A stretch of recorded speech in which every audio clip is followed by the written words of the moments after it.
Ce qui clochait chez lui, c'est qu'il avait été habitué à ne jamais rien recevoir. Personne ne le regardait jamais vraiment, il était seulement vu pour ce qu'il accomplissait. Et même là, c'était souvent la déception qui l'attendait, parce qu'au bout du compte, rien n'était jamais assez. Il avait grandi en entendant les autres lui dire quoi faire et comment agir pour devenir cet homme parfait qui ne laisserait s'échapper aucun signe de faiblesse ni de fragilité.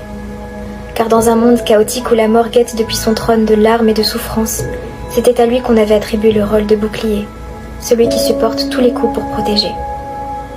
Mais lorsque son bois n'était plus assez solide, personne ne se souciait de son existence, personne ne prenait le temps de le réparer, il demeurait là dans un piteux état, noyant sa peine dans le silence, parce qu'un homme qui se plaint est un bouclier pour n'a rien. Mais à force, il était devenu las et fatigué, avec le sentiment pesant qu'il n'y arriverait jamais. La pression immense sur ses épaules de mettre à l'abri tous ceux qui comptent pour lui avait fini par vider son cœur de toute énergie.